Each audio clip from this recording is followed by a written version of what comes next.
Hello, everyone. Welcome back to another episode of Chat to Mac. Today, we're going to touch on sort of depression in football and mental health side of football, sort of what goes on behind closed doors and men's mental health. And I thought, who better than to introduce a good friend of mine, Jamie Leggett, who does his own sort of bits and pieces in mental health in sport and football as well. So, welcome, Jamie. How are you doing? Yeah, I'm all right, Tom. It's been a long time. Obviously, we speak over socials at the moment, but been a long time, Yeah, obviously, no, it with has. COVID and everything else. But it'll be a good catch up today. Yeah, definitely. So for the listeners and the watchers out there, me and Jamie met. It was at Tunbridge Wells, wasn't it? We first met. So Yeah, how, yeah. how long ago was that now? I I must don't have know. been You 18. was you was 18? Yeah, Yeah, 18. So 18. yeah, 18, and we always used to have a good chat on the bench, didn't I? Yeah, Well, it's one of them that Borny wanted you on the bench for some reason. I don't yeah, really know apparently, why, yeah. but Obviously, I had my own seat on there and everything. But yeah, so yeah, yeah, me and Leggett met at Tunbridge Wells when I was 18. So about 5 years, fucking hell, 5 years ago now. yeah, it's mad. It is. So I was playing my first sort of introduction to non-league football, and Jamie Yeah, he's was on one of the loan, coaches. on Yeah, loan so I really was on from loan from Maidstone. Maidstone. Yeah, didn't really go as I planned. I didn't really get as much game time as I'd hoped for, and like we Mm. said before we started recording, it's about the politics of Saturday football, which we'll touch on. But I certainly fell victim to that. I found so yeah. Why don't you start, Mm. Jamie, just by sort of introducing yourself and sort of what your own views are, what you obviously do with your own stuff on Instagram and stuff. So I'll just hand it over to you, mate, to intro yourself. Yeah, so my name's obviously Jamie Leggett. Yeah, I've been in coaching for 11-a-side since I was 18 when I was at Bromley youth team, and I was actually playing and coaching at the same time. So I was coaching the youth teams. My dad set up the youth section over there at the time. He was always interested in setting up youth clubs and youth teams, at clubs. So he was highly successful when we was at Thamesmead Town as well. Obviously, they're not around no more, but Thamesmead Town set up the youth section there with various different people as well. But yeah, he done it. So I was always supportive of him and said I would always coach the youth sections and that, because I was always interested in the coaching side of the game more than sometimes on the playing side of the game, what we touch on because of the politics. But yeah, so since 18, I've been coaching like non-stop, but in and out of 11-a-side really. Played national 5-a-side and 6-a-side tournaments up and down the country for since I was probably about 20 years old. So if I'm thinking the last 15 years now, I've been playing national tournaments up and down the country. Been quite successful with the teams I've played for, so International FC and All Stars. Won 2 global competitions against teams across the world in 5-a-side, and also won various national titles as well, so UK champions and stuff like that. So it's highly competitive. I think people don't realise how competitive and how like the team standards are in 5-a-side. Like if you take it seriously.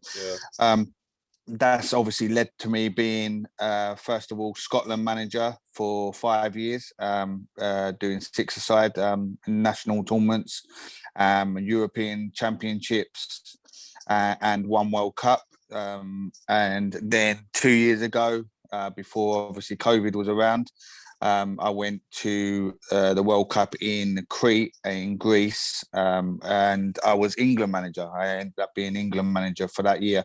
And luckily, obviously, reaching only the quarter final, we was bitterly disappointed because we hadn't let in a goal up until that point.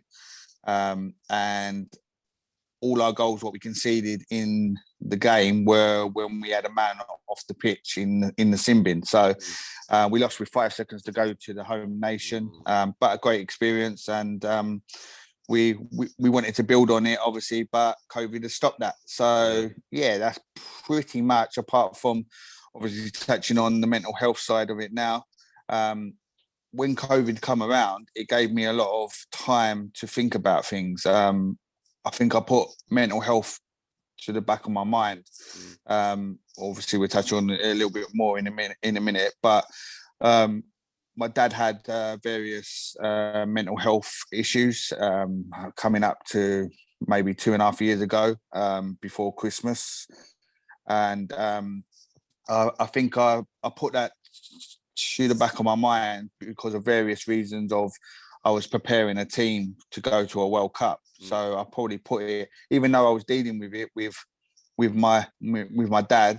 I feel like football at that time, or six-a-side football at that time, probably was my distraction or my focus. So I put it to the back of my mind and didn't really think about what my dad was probably going through, even though I was there like constantly for him, being an only child as well, and that I was constantly there for him, and obviously there for my mum. I felt like, as I said, I put it to the back of my mind. So it really made me start thinking of people what have gone through this struggle of mental health. So I started just thinking, oh, look, in sport, in general, men don't really talk. Yeah, people don't talk, but in general, let's be honest, the stigma and the stereotype of men in football, or men in sport in general, they don't open up. They feel like they've got to be strong and they don't want to show a weakness.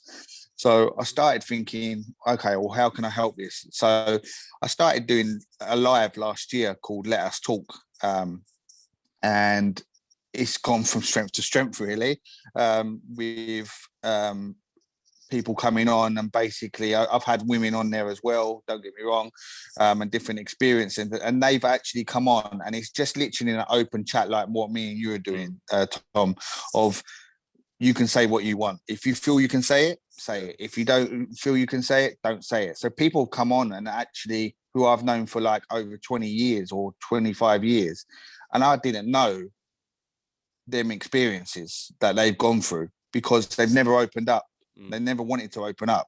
So it's basically giving a platform for somebody to actually listen, come on and actually say, if you want to say something, and they say it not only because they feel it's going to help them, but it's also they've come on because they feel that they can help one person. And that was what the platform was. I never wanted it to be 1 million views or 1 million subscribers or all this, what social media is nowadays. I just wanted it to be that it helped one person. And I feel over time it has. Like, I get regular viewers now who come on and they say in the comments, oh, keep going, keep doing these. I look forward to them every single week and stuff like that. You know what I mean? Like, you must have had people obviously messaging you, Tom, as well. And little things like that as well. It just keeps you ticking over, and all the time you're getting feedback back about, this is helping, this is good, keep doing it.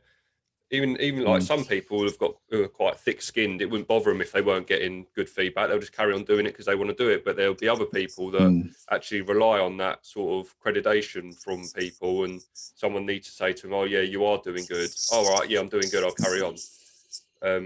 Yeah, I feel like sometimes I've got I won't put a lot of statuses out, but when I put them out, there's a meaning behind it, you know what I mean, or anything like that. But I feel like when I put a status out a few weeks ago, people was like, why have you put that status out? And I said to him basically what it was like, I was a bit upset that I was promoting everyone else's work and people wasn't promoting ours. So if I touch on it, like, I messaged some celebrities or some people in the public eye who promoted mental health, but they might promote it for like 10 minutes on a video or whatever. They've got loads of followers.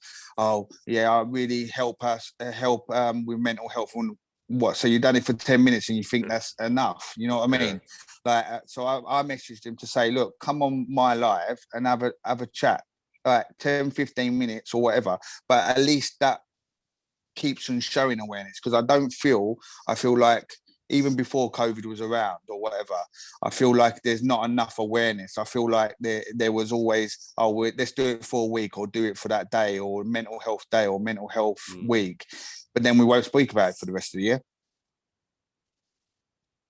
Yeah. I mean, I must admit, like, I've seen a lot of, say, like Caroline Flack, for example. Obviously, it was a year ago Mm. she died, the other day, and when she committed Yeah, suicide, so many people was, "Oh, be kind.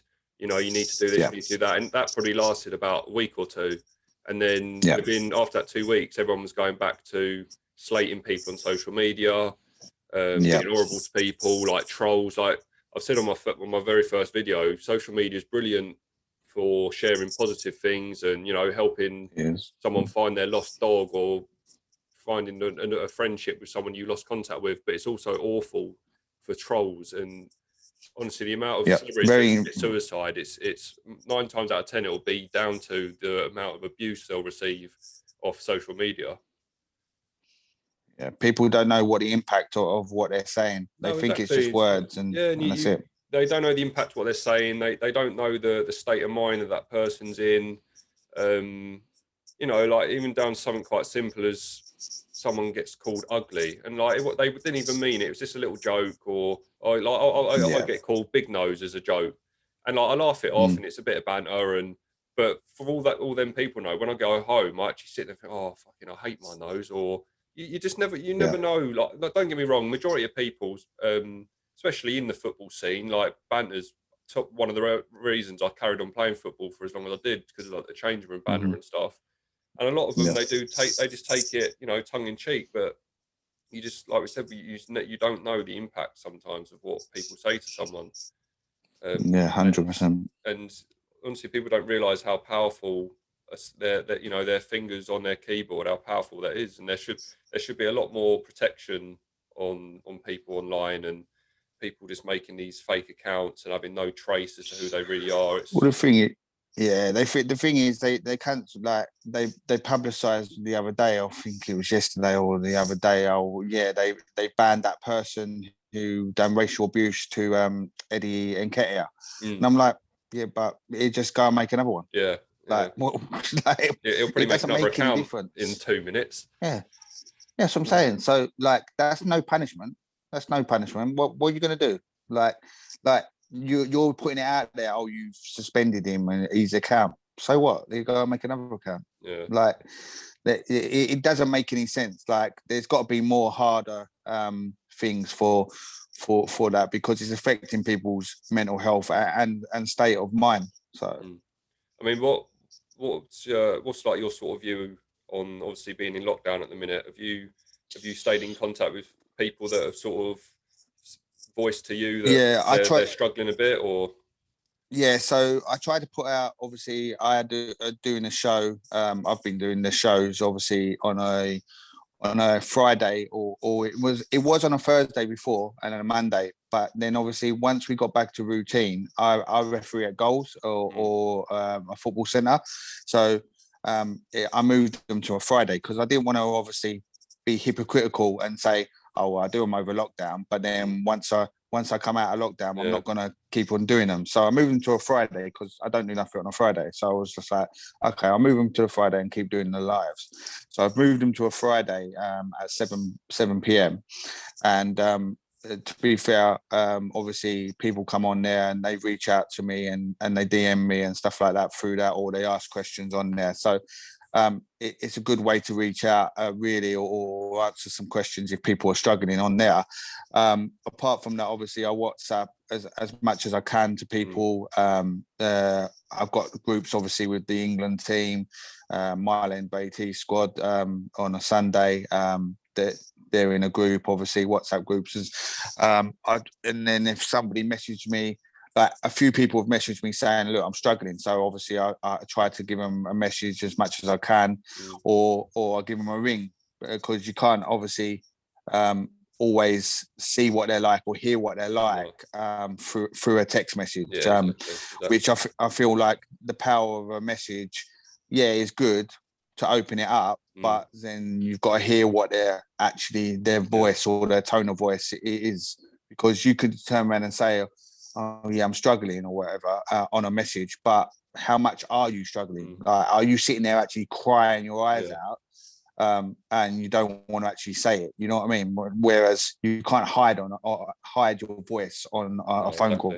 That's a good message, So actually, because like you were saying, you can text your mate saying, "Oh, everything all right, mate? Obviously, we had a chat the other day. How's things now?" And he replies, "Yeah, all fine."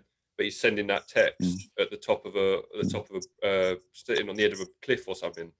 But you read that and think, "Oh yeah, he's fine." But you don't know if he's crying whilst texting that. You don't know if he's got a knife in his hand to his wrist whilst texting that. You don't know. Yeah. So yeah, that's a really good message, that, Jay. That it's all well and good maybe using a text to get something started, but then definitely maybe follow that up with a FaceTime or a phone call, because like you say, definitely. Like your voice or your face, you've got to be someone pretty special to be able to hide real sort of raw emotions when you're on the phone. Like if I start crying, you can tell within seconds my voice starts changing, and I think that's with everyone. Same. Like where their bottom lip starts trembling a bit, and you can't hide that. Whereas if you're trying to hold it back, you know what I mean? You can hide that on a text.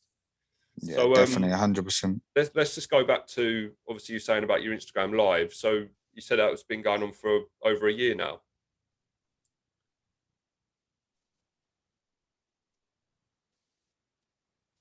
Did you get that? Sorry, mate, I cut out a little bit. Oh, that's right. I said, no, I didn't get that. You started the Instagram live stuff about a year ago, you said. So how did that sort of all start and come about? Yeah, so basically, as I said, my dad had some issues 3 years ago. So I thought, listen, how is it a good thing?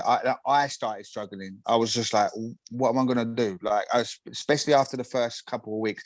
The first couple of weeks, I feel like everyone probably, if you ask them, was like, oh yeah, we've got time off work. Yes, you know what I mean? Or whatever. Like, and then suddenly, I think after the first couple of weeks, it's like, we can't do this forever. You know what I mean? Like, and I started struggling. I was like not having a routine of, listen, since 7 years old, I've been doing something football. You know what I mean? Like I've been playing, coaching, assistant manager, just out there. You know what I mean? Just doing something or refereeing and that. And it just, the whole routine had gone. My whole routine had gone, like not working, everything. So I started struggling and just sitting around in four walls. It was just like, it was a nightmare. Like, it was a serious nightmare. So I thought, how is it going to help me? Like, how am I going to help me, first of all? Like, so I thought, okay. Like, and I just thought, one of my mates, who's a really positive guy, like, he puts out messages on Twitter constantly and stuff like that, is Junior Baker. And it's funny. It's funny positives. Like, it's not always a thing. Like, he has a saying, what's from his nan, which is skin 2T and big up your chest. So it's a Jamaican, Caribbean or African thing, but he puts it out there every single day, WhatsApps and everything like that, and he checks on everyone. Like, he's a really positive person. And I thought, well, how can I help? Like, how can I do something, like, for me and also others? So I thought, okay, let's just have a chat, like and open up, like just a normal Instagram. So Junior come on the first one and a couple of others come on the first one.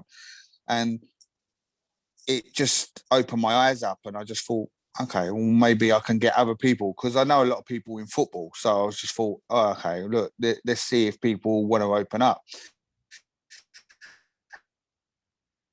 And messages saying, and like, I approach people first. It just become natural, and people were coming on and saying to me, can I come on and open up, or can I come on and speak? So it just built from there, and literally that's how that was built of Let Us Talk. Why I done it is obviously because I thought I was struggling, and also I felt like I had to do something, because I didn't think there was enough awareness, because everyone was focused on COVID. But when I started struggling, I was just like, I don't want to go down the same top path as my dad. And I was just like, even though he has got better, he's not the same. You know what I mean? He's not the same person as what he was before his issues. obviously I've not really opened on it, so probably it's probably an excuse for you, like Tom, and it probably helps me as much as I put out there what we spoke to obviously before we come on the like the show and that.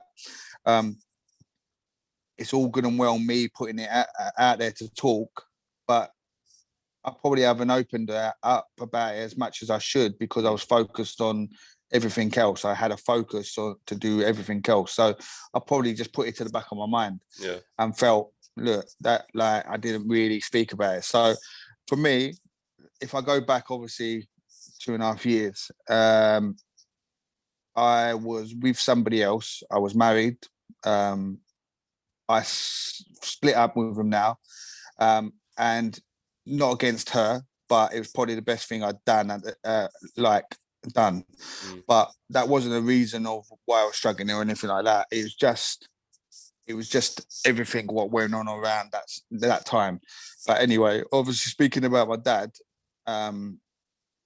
dad basically started having issues. I moved into a new house. My dad started having issues. It was on the day of literally moving into the other house. And what happened was, I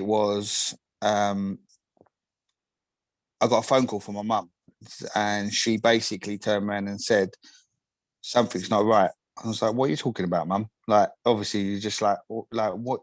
Like, I'm moving today, mum. And she's like, yeah, I know. I was like, there's something not right with dad.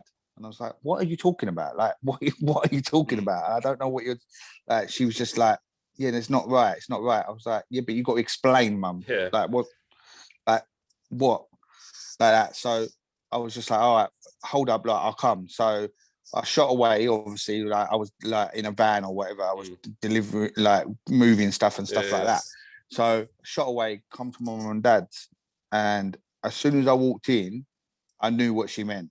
There was something not right. Like basically my dad, all I can turn around and say that my dad was sat there and he looked like he was zoned. He looked like he had taken about 1 million drugs and he was just looking into thin out, literally just looking like focused on something, like didn't know where he was or whatever. And I was like, obviously then I was like, mum, what the hell's going on? Like, what's going on here? Like, you've literally just walked into that, haven't you, with no background as to what's going on or anything. Yeah, nothing. I was just like I was probably with him like the week before, you know what I mean? And he was fine. And then he was like, yeah, the last couple of days he's been like saying like a few things and all this and that. I was like, but like what? So basically what it is, something had triggered in his mind that it was financial, that he was going bankrupt, he was going to lose everything and everything like that. I don't know if that was a trigger because he was meant to be lending us some money towards the house. Or anything like that. I don't know.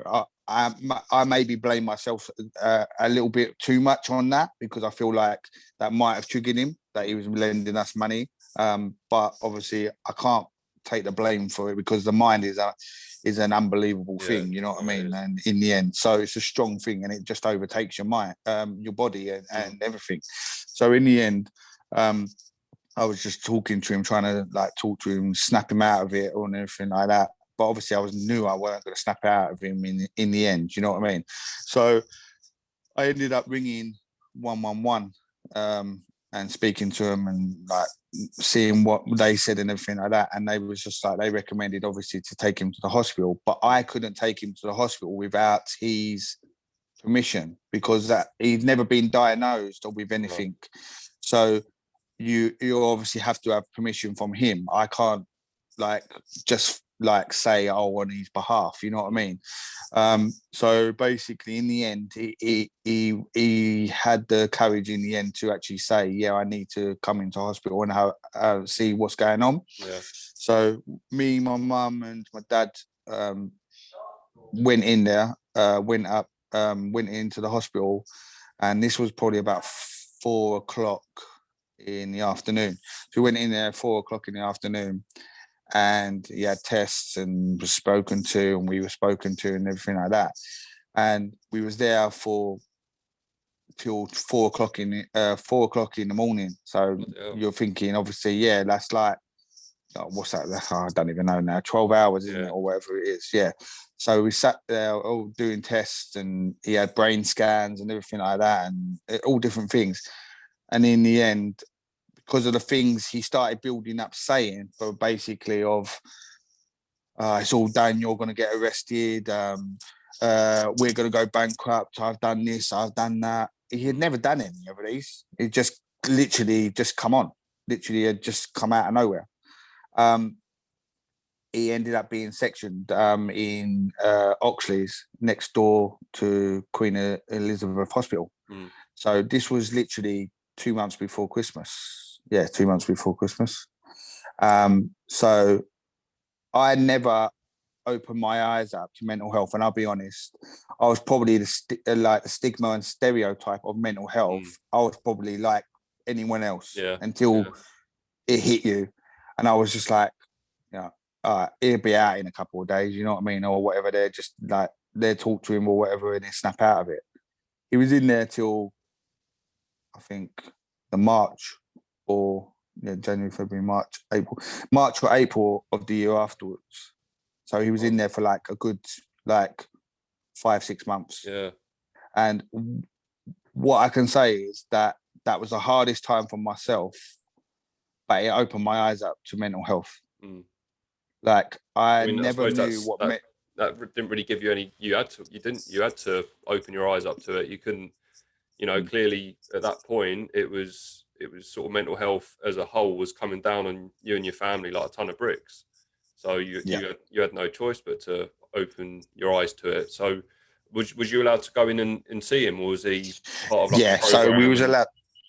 Yeah, so we was allowed. At first, we wasn't, and then we started. Like they wanted to obviously assess him first of all and stuff like that, and then we was allowed to go in. He wasn't in the high like bracket of like, because obviously they're split into different sections, aren't they? So, like obviously are people what like they can attack you and stuff like that. So high risk.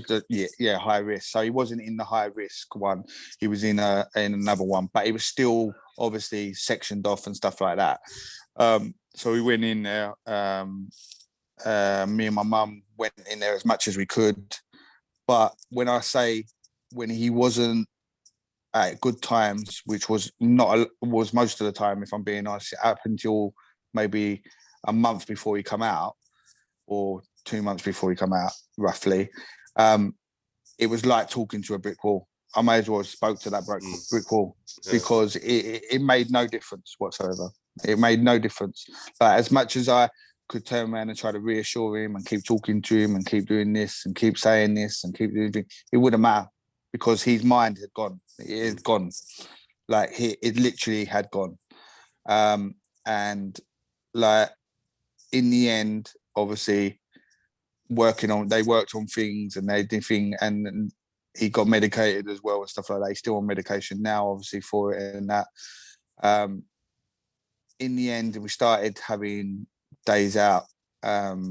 So I would go on. So my mum don't drive, so I would end up going there and taking him out for the day. So it would be something like he hadn't had his hair cut for like a long period of time. Pretty much how we are now, obviously, with COVID. But hence the hats. He hadn't had his hence the hats. Trust me. Look. On the same. But so that's why I started taking him out for it.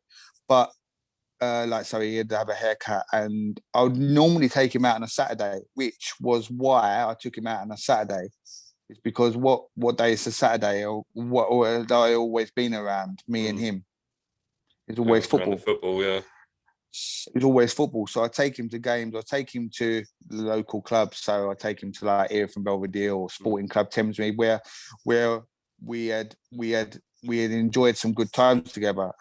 Obviously, I've been associated with them two clubs. You know what I mean? So he knew people around that club as well. So obviously they knew about the situation and that, because when I had seen them or I had been to any of their games while my dad was in Oxley's, I obviously told them about what was going on, and they was quite shocked because my dad's always been an open mind guy, would talk Yeah. and bubbling. You being around him as well. Yeah. Obviously, your dad's been around him and stuff like that. You know what I mean? He's always been a football guy who always talked to anyone. You know what I mean? And stuff like that. So when he obviously come the first couple of times, he was still very wary. He was like, what will people think of me, or what will people be looking at me, or something like that. So he's a bit paranoid at times, still with that. But it slowly got better, slowly got thing, and then obviously they discharged him on medication, and then up until I think it was like 2-3 months ago, he would have somebody come in and just see on him and see how he is. But then saying that, after the discharge of 2-3 months ago, we've not heard anything since from anyone, not to check on him or anything like that. And still, he's had a couple of days here and there recently, because obviously of lockdown, and he's retired now as well, that he was sitting there and zoned out. And I'd have to check myself a little bit, because I would be turning around and saying to him, Dad, what are you doing? Like, obviously, but he was like, oh, I'm not doing anything. I was like, don't start that again. You know what I mean? Like he would just be sitting there just zoned out for a bit. And I think in the back of my mind, I was worried. It was like, but then where would I turn to? Because I feel like there's no aftercare now. No. You know what I mean? Like, yes, they've done it, happened to a point, but there's no aftercare now. No. Like, who do I turn to? Yeah. Like, the only thing I can turn to is, oh, what? I ring the hospital again, and then go through that again. And it's like, no, why do we need to do that? It should always be somebody. What I feel, for anyone, obviously, is resources. I get that. I understand that. But it should always be somebody. If you've gone through a mental health thing and you've been sectioned, you should always have somebody on your case file or something like that. Your case file should never be closed. Yeah. Because mental health is always going to be there. It doesn't matter whether he's on medication or anything like that. It will always be there. Yeah, I mean, like I said, a lot of it is like it's funding and stuff like that. But hopefully, I don't know if you've seen it recently, but that Alex George from Love Island's now an ambassador for mental health, and he's someone that obviously lost his brother to suicide. So you'd like to think someone like that, who's got, you know, presence, who's got a good following, someone like that could create change and could put some funding, obviously not out of his own pocket, but, you know, open up doors for more money to go into that sort of area. But I had the same thing. Like, I was in hospital a couple of times just because I had nowhere else to turn to or nowhere else to go. And once you leave them doors again, it's almost like, all right, see you later. We'll probably see you again next time you break down. Not, or okay, this is my card. This, if ever you feel down, ring this number. There's just not that aftercare, and I don't think it's necessarily, you know, that they don't care. It's just they haven't got the funding. They haven't got that person that's getting paid every month to be that point of contact. And unfortunately, that's the way of the world, isn't it? Yeah, that is the way of the world. As we know, money. Yeah, it's but it shouldn't be. No, the older I'm getting, I'm really starting to realise now that the world and life as it is, it's not really what you know, it is who you know. And if you're famous, then you'll probably get a little bit more attention. If you've got a rich parents, you might get a little bit more attention, or a little bit more aftercare. And it's a shame. It should be equal for everyone. But just going back to obviously your dad, obviously that generation, I spoke about it before, but that sort of generation and older and maybe even a bit younger as well, they're at that sort of age when they were probably, say, my age, a bit younger, in sort of late teens, where mental health problems, it was a get on with it, man up and things like that. So obviously, where you said that your mum started to notice a couple of days before that your dad was saying some funny stuff, bit of confusing stuff. Do you think he suffered in silence because he didn't want to be, that person that he would have told to man up back in the day? Or do you think he didn't say anything because he didn't want to admit to it, put it to the back of his mind? Yeah, saying that, probably I've not thought of that. But yeah, it's probably, in knowing my dad, it was probably that he didn't want to put no strain on my mum. Yeah. Obviously being there, didn't want to put no strain on my mum, didn't want to really like my mum's gone through battles, as you know as well, Tom. Like obviously, unfortunately, obviously your mum, Yeah. when we was around each other, your mum passed away with cancer. My mum's gone since I was probably about your age as well, like 18, and stuff like that. That my mum went through a lot of, and still going on now. Touch wood, she's getting through it, but Yeah. fighting cancer constantly, had her thyroids removed and everything like that. So probably my dad probably see all that, and it was like, well, you're fighting this. I Why don't am want I to add gonna anything extra on put? top. Yeah, why am I gonna put anything else on top? Yeah. And that's probably what the message is for Let Us Talk, and probably other people what I know, and yourself and that. Yes, okay, you might not be able to talk to the closest person next door to you, but there is always people there to talk to. There's always someone. Like me and you having an open discussion now. It shows that that is the case. Like I've had complete strangers on my show, complete strangers, and now I still speak to them, like maybe like once or twice a week, because they wanted to come on and just open up. Yeah. But that's what helped them. So it's probably finding the right person to talk to. Don't get me wrong. I'm not saying I'm a professional, you're a professional, No. but I've always turned around and said on the show, or on the live, that as much as there's professionals out there, and don't get me wrong, they train for that for years and years at university and everything like that. I don't think you can beat somebody what's gone through it and shares their No, experience. 100%. Couldn't agree more. So I like, it is always finding the right person. Don't get me wrong, it's hard at times to find the right person, but you need to find that right person. So family member or friend or complete stranger. Like put it this way, I don't think I've opened up as much as what I could do, but the only person I could open up to is now my girlfriend. Like I couldn't. She's sitting over there, by the way, so that's why I've just thing. But she'll give you a slap if you hadn't like, said her. yeah, that's why I've mentioned her. But as I touched on, like, I believe things happen for a reason, and I got a job 2 years ago from a different school. So I worked in an SEN, or I still work in an SEN school.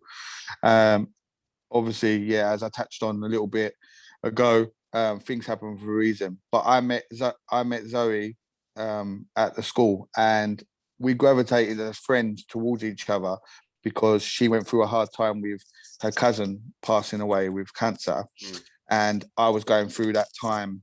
Thing. We was only friends, but then obviously once I split up with my ex, and that was the best thing for both of us. Don't get me wrong, like thing.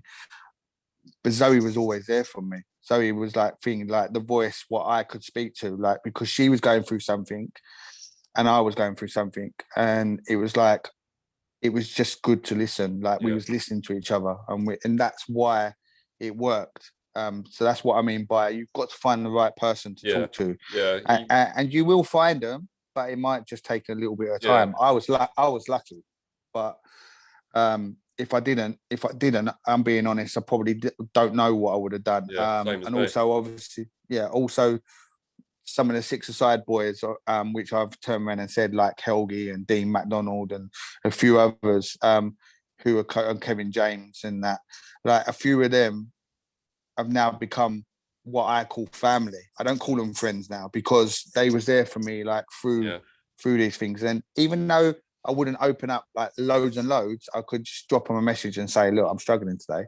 Like I text Helgi the other day, and I turned around and said to him, look, I'm struggling in that. He was like, I know. He said, like, it's tough times. He said, but these tough times will get easier. We'll be back doing what we need to do, like with the team and stuff like that soon. And it just brightened me up a little bit. You know what I mean? Like just because they have listened and like they have responded. You know what I mean? That's the thing. People, I think people who are the other side of the phone and the ones that you're contacting and reaching out to for a bit of help. I think sometimes people like that, they feel this pressure, like they're expected to know all the answers and give you the advice you need. But 9 times out of 10, you don't need them to talk to you. You need someone to listen to you. You just want to vent what's going on in your head and get something off your chest. And I think the more people that realise they don't necessarily have to know the answers, they don't have to have gone to uni and study how the mind works. I just need you to sit there, shut your mouth, and just listen to what I'm saying, and then tell me it's going to be all right at the end. A lot of people Sometimes it's as on easy the as that. show, yeah, a lot of people on the live when they come on my live, that they said the most important person is not the person opening up, it's the person listening. And 100% that is the truth. Because I could have bottled this up for 25 years, or you could have bottled it up for 25 years, or whatever time, and never opened up, and never had the courage to open up, and done something drastic in the end. You know what I mean? But if that person has got that courage and they've opened up after, say, 25 years, or even 1 year, or even 2 years, whatever time span, they've had that courage to come to you and say, look, Tom, I'm struggling. And then you go, oh, don't worry about it, just man up, or it'll be okay, or thing. That's not listening. No. Hold up, I've just told you I'm struggling. Like, they're not going to go to the next person because you've just brushed them off. Yeah, They're now going to think that they're worthless and there's no one wants to listen to them. They're not going to think, okay, cross him off the list and move on to the next one. Probably every response like that they get, their self-esteem is getting lower and lower and lower. Their confidence is getting lower. Shut down. Yeah, they completely shut down. And then that little bit of rope that they sort of gave to you, it's gone now. And you like we said right at the start, you never know how your actions affect someone positively and negatively. 100%. You just never know. But I mean, we spoke before about like the stigmas around men. I mean, don't get me wrong, it happens to everyone, but there is that real stigma still now around men and opening up and not talking, and you know that horrible phrase of "man up," which it should just never be said. And going back, obviously, I know you're not like a lot older than me, but you're of the next generation from me. You're sort of like around my dad's sort of generation and stuff. So then picture yourself back, say when you was, I don't know, 16 or so. Obviously now mental health, it is getting more spoken about. But picture now back where you're 16, 17. What was it like back then? If you felt you had a problem, like what was the sort of, it's not the stigma around it, but you know, how was it then to open up a conversation about mental health, whether it be to a friend or a teacher? Was it this an unspoken subject? It was not spoken about. It wasn't spoken about. And if it was spoken about, as I turned around and said, I was probably up until my dad, and I'll openly say it, and people can say if I'm a hypocrite or not, or whatever. But I probably did turn around and say when I was younger, or before, oh, that's a crazy house, or that person's crazy, or this person's mad, and the stereotype words of that, because I didn't understand it. I didn't educate myself, or I didn't have the education of mental health.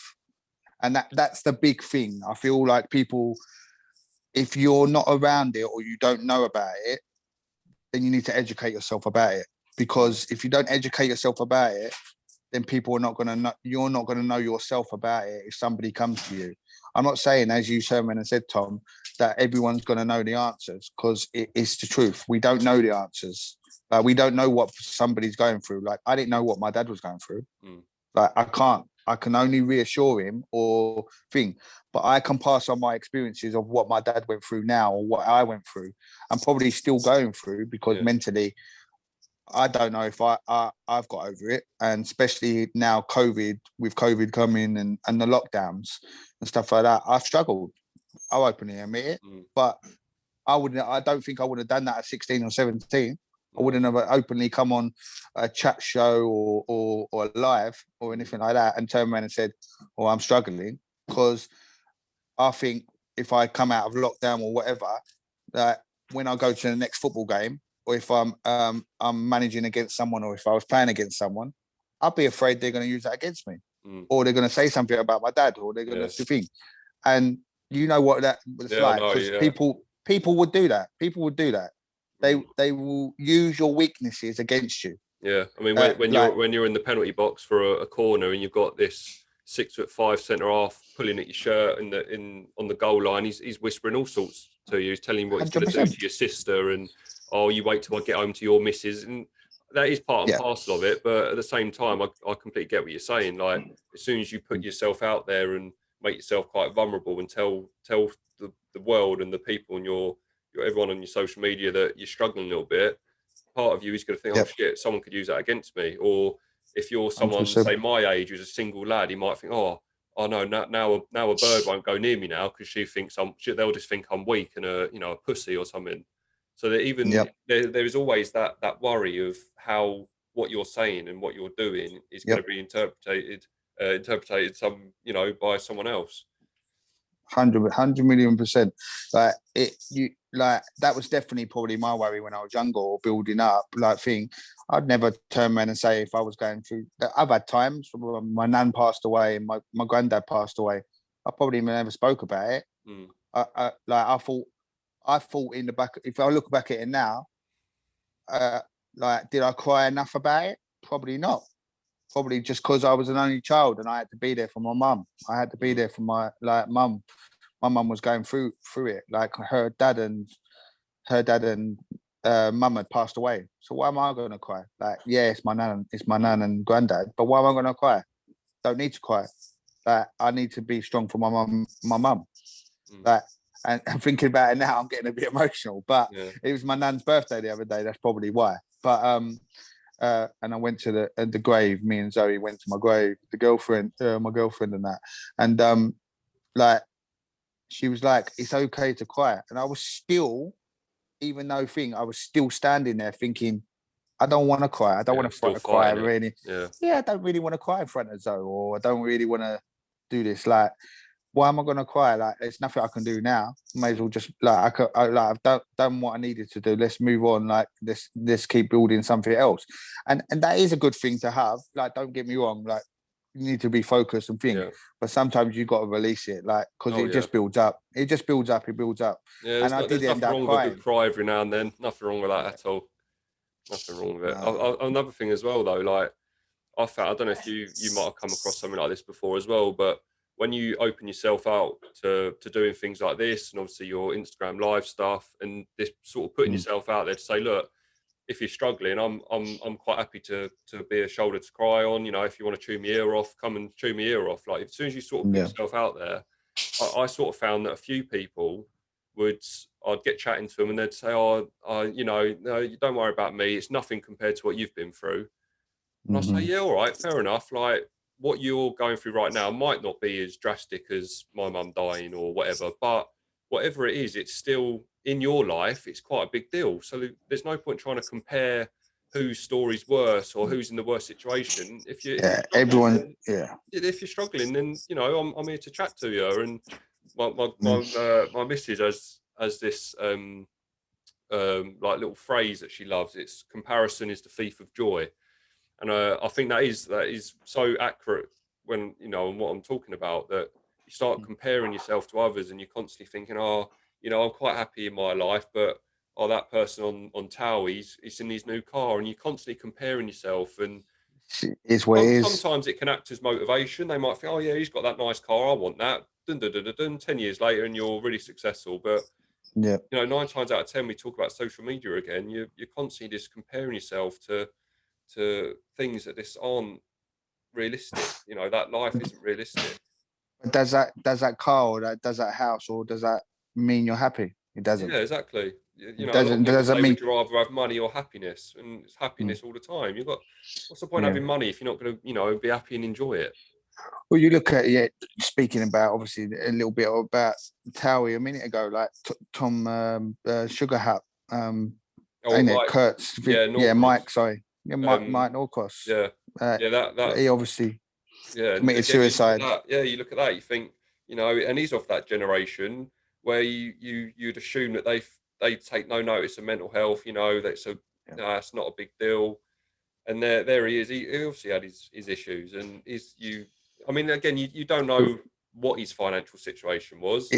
It's a generation thing. Yeah. It's a generation thing, as you say. It's trying to educate now. As I said, I keep going back to that word, educate. It is about educating. I'm not a preacher of listen, I was not in school or whatever. I wasn't the greatest kid in school. I wasn't quite educated or anything like that. But it's about educating life skills now to generations. So when you have your kids or anything like that, whoever, you need to pass it on. You need to pass on the experiences, because they're only going to pass on again, and they're going to pass on again. Whatever I say to my kids, or you say to your kids, or whoever says to their kids, they're going to take that as gospel. So, like, if I turn around and say, well, don't worry about mental health, or don't worry about that person, or don't worry about that person, or anything like that, then they're going to go, okay, like, they're going to take that as gospel. I'm their dad, and then you're their dad. take that on to the next generation, pass it on. and so on. Yeah, no, I get what you're saying.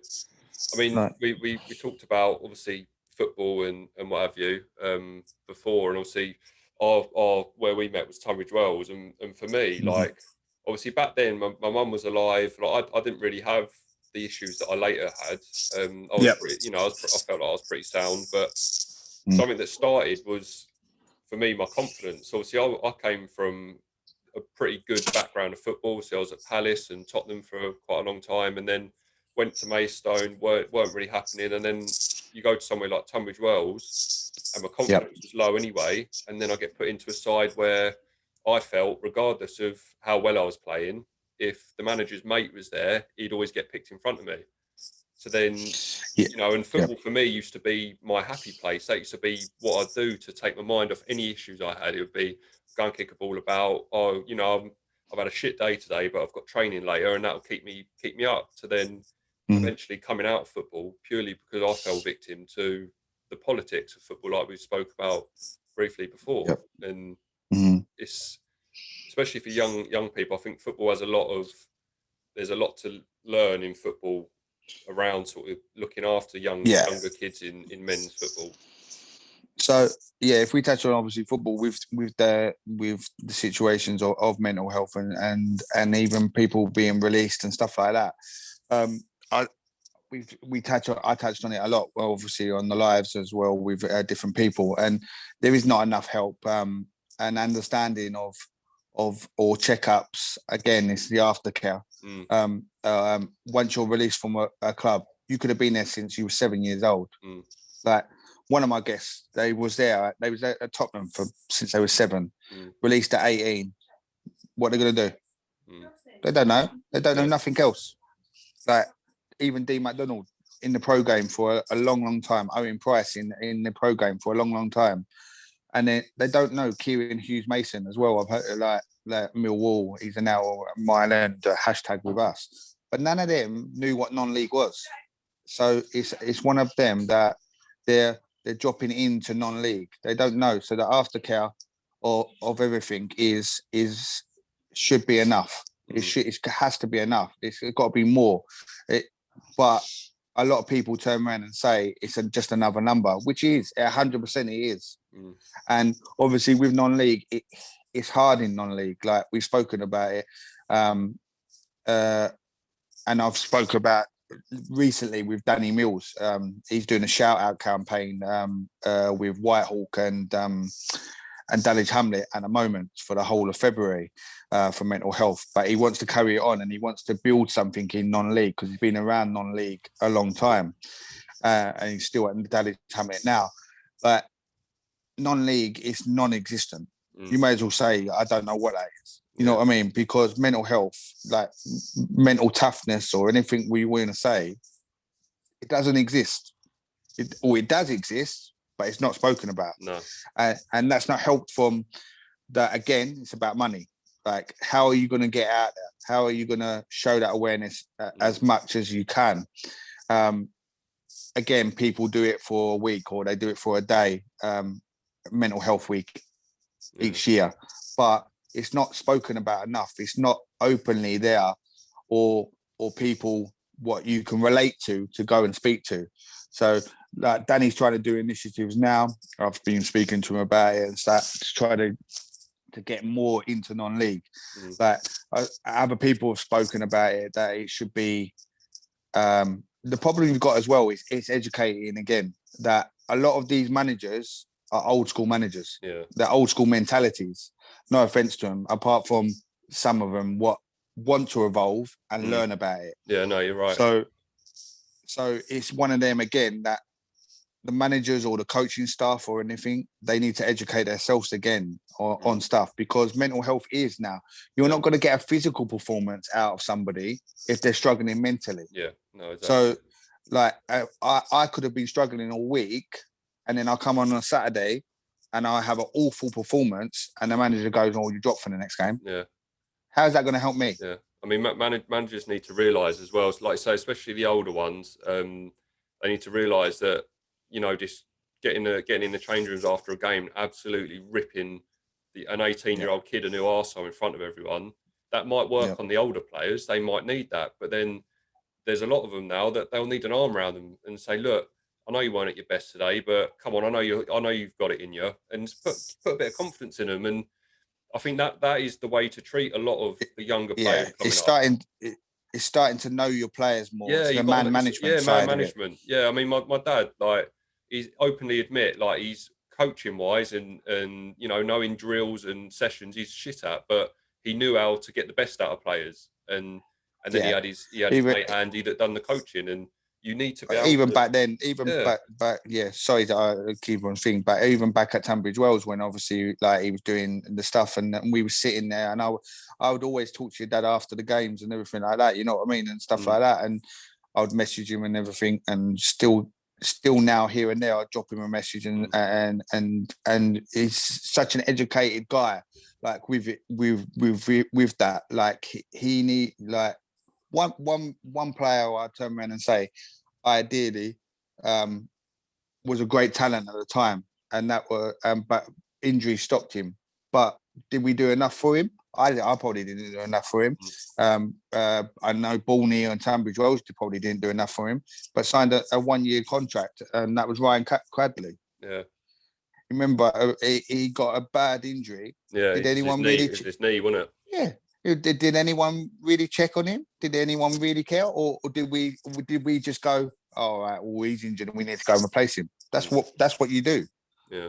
But you don't think about, well, wait a minute, he's a 19-year-old kid or whatever he was at the time, just been released from Gillingham, was highly rated, let's be honest. But he was bossing one league as well. He was highly rated, and instead of putting some effort in or thinking about him, we just thought, I'll just go and get another player. Yeah. You didn't think about it back in the day. You didn't think about the mental side of it. But he needs to get better now. Like, it needs to get better now as well. Because there's players there what are struggling, but they don't want to open up because it's still the same mentality. Like, it's not changed. Like, and that's why I'm saying it needs to be awareness. It needs to keep on going. It doesn't need to be a 1 day or a 2 day thing, because mental health is always there. Yeah, it always has been as well. It's just it's not been recognised. But it's funny you say that, because you'll see on, it's going to bug me now, I can't remember who it was, but someone, I'm pretty sure it was in the Prem recently, they said that they haven't been training or something recently because they're just struggling mentally. And it was, it was the Championship. It was a Derby player. I did see it. I can't remember who it is. Yeah. Anyway, you know what I'm talking about. Yeah, and I know you mean. And then that got retweeted and shared, and it was in the news. And I thought to myself, that's great that he's openly admitted that. But the fact that it's such a shock, and the fact that it's now everywhere, just goes to show that. But how long was that? Oh, Jordan Ibe. Oh, that was it. Yeah, that was it. And the fact that it's gone all over the news, that it's great, but at the same time, it just reiterates the fact that it's not spoken about enough. Like, until we're at a level where it's the norm to hear someone say, "Oh, I'm struggling a bit at the minute," and it's not a big deal, because it's now normal to openly admit things like that. It's normal to discuss it. Until we're at that level, then there's still so much work to do, and all the time 100%. It's becoming a shock that someone famous has come out and said they're struggling, and it's world news. It just shows that it's not spoken about enough. It shouldn't be a shock anymore. But it fit into normal life. But what do we do about it, though? Yeah, exactly. That's the thing. What does everyone do about it? I don't have the answers. But we're not in the position. I'm not being audible, but we're not in the position to change it. Like, we can only keep on showing awareness. We keep doing things like this. We can only do it as much as we're doing it. We're not high profile. You know what I mean? Like, it's gonna have to take 4 or 5 people or more people, whatever, saying, yeah, okay, I'm struggling, but what are you going to do about it? Yeah. You've got the platform. You've got the platform. Yeah. You can come out and say you're struggling, but what are you going to do afterwards? Yeah. What you've got the platform. Go and use that platform. Because I'd love to have their platform. Yeah, I'd love to have their platform. Yeah, because 100% it would be out there a lot more. No, I couldn't agree more. Like, I'm hoping, we said earlier about obviously the fella from Love Island that's just got into a position of power, so shall we say, and I'm hoping someone like that who's lost his brother to it is a really passionate person about it. He works in the NHS anyway. Someone like that who's got the following, he's got over 1 million followers on Instagram. He can now walk in and say, right, Boris, these are the statistics from this year. We lost this amount of people to suicide at this age, this age, this age. This is my proposed plan. I need the money. Okay, done, signed off. Now all of a sudden, mental health is now a spoken about subject in schools, in primary schools. Yeah, you know, that's why it needs to be done. Yeah, we're not doing algebra anymore. When do you use algebra?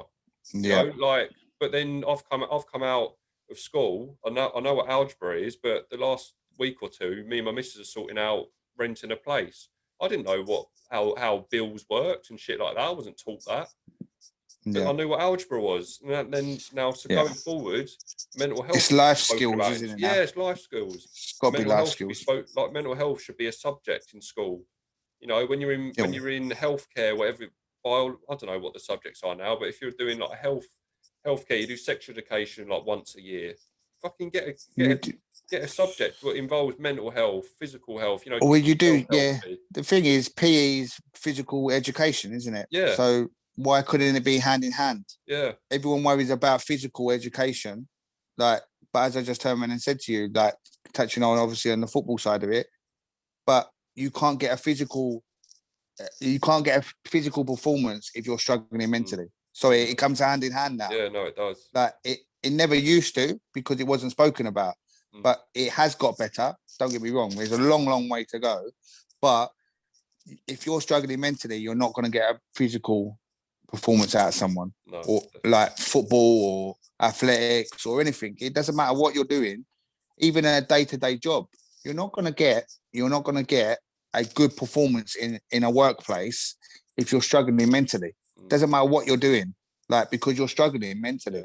Like you're not motivating yourself, or you're not putting your focus on that job because you're thinking about other things. You're struggling with other things. So you're not going to get the 100% what you should be doing. Yeah, no, I couldn't agree more. It's funny you say that. This morning, went downstairs, I was having a cup of tea, and I literally just put Sky Sports, and I was watching. It was a documentary about Ian Poulter, the golfer. And there was a bit on there actually that said that he went through this really bad run of form. You know, he'd never been in form like it. He was missing out on the Ryder Cup. Blah blah blah blah. It turns out his business was going to pot. And it was focusing so much on what was negatively going on in his business that it was affecting his performance. And then he said that he sat down and he worked out who the bad eggs were in the business, what was going wrong. Within a couple of weeks, managed to, you know, get rid of the people that needed to go and bring in new people. Business started to sort itself out. And the next time he played, he won a tournament. And he actually said that as soon as he got rid of the distractions in his mind, which was the bad side of his business, his performance improved. So then if you compare that to young people who are playing football non-league or even in the academies, they've got their exams going on, they're stressed about that, they're worrying about what they're going to do, then their manager bollocks them because they're not performing. That's just going to make them go further down, and then all of a sudden you're not going to get the best out of that person whilst his brain's all frazzled because he's got his own issues going on. Yeah, definitely 100%. But like I say, it is getting better, and you'd like to think as we get older and there's the new generations, it will be a more accepted subject, like it is from our dads, what that generation was like, to then your generation, to my generation, to then the people younger than me, and it should get better and better. But it takes someone to grab hold of it, and someone needs to sort of take charge of it. And it needs funding. I mean, it's Yep. obvious that it needs funding. It needs projects. It needs awareness. It needs people to be doing what me and you are doing, and other people are doing, and keep the awareness. As we said at the start, this ain't about 1 million views. This ain't about 1 million subscribers. This is about helping one person. Yeah, hopefully. Exactly. And it's crazy. Like I said earlier as well, it's crazy. Give me 1 million followers for a week and see how much of a difference I make. Yeah, and 100%. and if all them people that have that platform done that, I mean, you think what they're called influencers. Like, if you actually think what the word influence is, well, go and influence people in the right way. Don't go and show them what teeth whitening kit to buy, or what your holiday is like, and what have you, or you use your discount code. Go and say, look, I'm X, Y, I'm bloody blah blah. I'm struggling with depression, and I'm going to talk about it. And then 1 million people see that this person is opening himself out, he's trusting someone, he's being vulnerable, letting their guard down, and that will affect so many more people. But there doesn't seem to be anyone out there it's that's what I willing touched to on. take that leap, you know. Yeah, it's what I touched on earlier as well. Like, it takes 5. Like, I understand some certain people don't want to come on a live or do this or whatever. That's fine, but you don't need to be really rude about it. Like, you can just turn around and text or text back or email back or whatever. Because myself and my girlfriend have sat there for like half hour or whatever and just whacked out messages like to people on Instagrams and stuff like that, saying, can you come on for that reason? What you just turned around and said, Tom, like, you've got a big following. Can you just come on for 10 minutes out of your day and just speak about mental health? Because you coming on could help one person. Yeah. Like, and not one person replied. The only person who's come on live was Todd Jackson, which was obviously Michael Jackson's nephew. He was in 3T, and he come on, and he's been wonderful with it. Like, he supports me with it, so he speaks to him and stuff like that. And he was wonderful with it, and he come on, and I got a load of followers through that. But that helped because one person who come on from that, Sonia, she tunes in every single week now, every single week. Huh? Yeah, every single week. Sorry, Zoe was just reminding me of something. But yeah, come on, and Sonia like shares all my stuff, likes all my stuff, comes on and asks questions to the guest, come on the show and share their experiences. And she loves the show now. She loves the live. Like, it motivates her. Like the job. Like, she always turns around and has positive comments. Like, you're doing great jobs. Keep doing it. You know what I mean? And everything like that. Like, she comes on every single show. Like the Wednesday show. Now what I'm doing with my mate who was struggling with mental health this lockdown. So I thought, oh, how can I help him? And he come on the live and he liked it, and he was like, can I do like a show with you? And I was just like, okay, yeah, let's do it then, because it helped him. You know what I mean? So he comes on for like half hour, but it motivates him for a week. He looks forward to that for the whole week. You know what I mean? At the moment, I mean, it's one of them.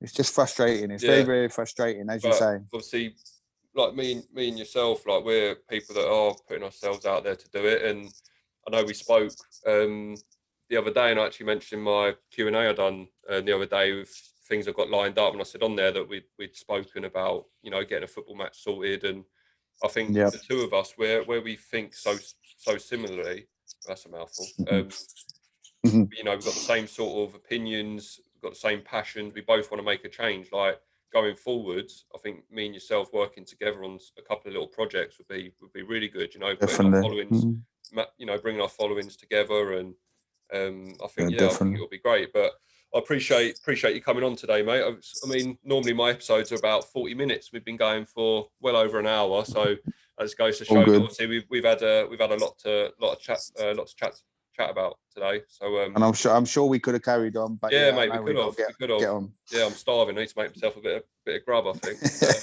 But yeah, no, all good. Honestly, mate, can I just shout out what you're doing, Tom? Obviously, like, for anyone watching this, obviously back on when I retweet it or share it or anything like that. Tom's doing great things. So make sure you go and obviously subscribe and watch the other videos, what he's been doing. And hopefully it helps one person, as we said. Obviously, my Instagram page now as well, for Let Us Talk, if anyone wants to have a look, is at Let Us Talk _mental health. So have a follow, everyone, and hopefully, obviously, the live chats help one person. We all got to keep on showing awareness, and as Tom Turman has said, I plan to play Tom in a big event. I know, like, his events are always massive, so that would be good for both of us to keep on showing awareness of mental health. So as soon as COVID's over, me and Tom are going to plan that, definitely 100%. Yeah, we've got some good things in the pipeline, mate, haven't we?